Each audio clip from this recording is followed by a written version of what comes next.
مؤدبانہ گزارش ہے کہ آپ اپنے درس قرآن میں تبلیغی جماعت کے جن اچیومنٹس کا ذکر کیا وہ بھی تسلیم شدہ ہیں، اور جس کی نشاندہی کی اس سے بھی انکار نہیں کیا، جس کمی کی نشاندہی کی اس سے بھی انکار نہیں کیا جا سکتا۔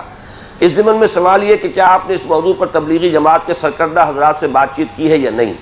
اگر ملاقات ہو چکی ہے تو کیا نتیجہ رہا، یعنی ان کا موقف اس سلسلے میں کیا ہے؟ اور اگر ملاقات نہیں ہوئی تو ایک مشورہ دینا چاہوں گا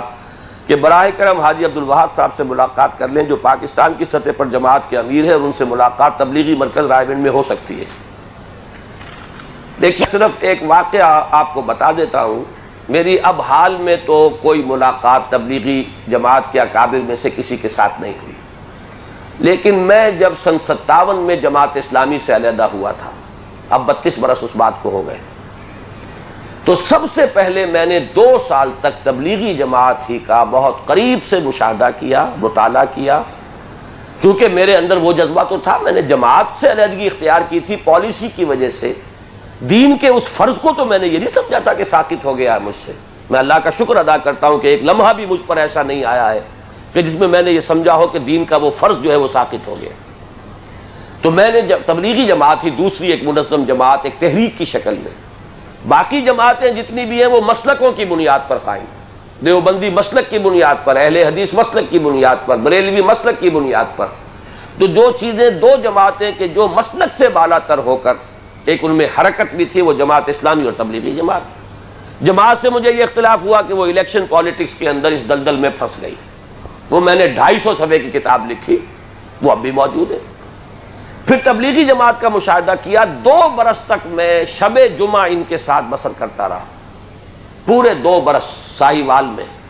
اس کے بعد میں نے ان کے اکابر سے گفتگویں کی، اور اس میں خاص طور پر مفتی زین العابدین صاحب جو فیصل آباد والے ہیں، اس وقت بھائی عبدالوہاب صاحب تو بالکل نوجوان تھے، بھائی مشتاق صاحب بالکل ابھی وہ نوجوان کہنا چاہیے، اور یہ جوان تھے یوں کہہ لیجئے، لیکن یہ کہ ان کے اکابر سے گفتگو ہوئی، لیکن میں نے یہ محسوس کیا کہ جس طریقہ کار کو انہوں نے اختیار کیا ہے، یہ اس سے سرے منہ ادھر یا ادھر ہونے کے لیے تیار نہیں، لہذا فیصلہ مجھے کرنا تھا کہ آیا میں اس پر مطمئن ہوں تو میں ان میں شامل ہو جاؤں، اگر نہیں تو پھر یہ ہے کہ مجھے کوئی راستہ اپنا دوسرا جو ہے وہ تلاش کرنا پڑے گا۔ اب اس کے بعد ملتے رہنا بار بار اس کا کوئی فائدہ نہیں ہے۔ اس وقت تو میں نے پورا مطالعہ کر کے، گفتگو کر کے ایک فیصلہ کیا۔ اس کے بعد یہ ہے کہ اگر کچھ حضرات ان کے اپنے حلقے کے اگر وہ قائل ہوں گے، انہیں قائل کر لیں گے، باقی یہ کہ بڑا مشکل ہوتا ہے کہ کوئی اور شخص جائے اور وہ انہیں کسی بات کا قائل کر لے۔ انہیں اب ایک نصف صدی سے زائد ہو چکی ہے ایک خاص طریقہ کار پر عمل کرتے ہوئے، لہذا اندر سے کوئی جذبہ ابھرے تو شاید، ورنہ یہ ہے کہ محض باہر کی کسی گفت و شنید سے کوئی نتیجہ نہیں نکل سکتا۔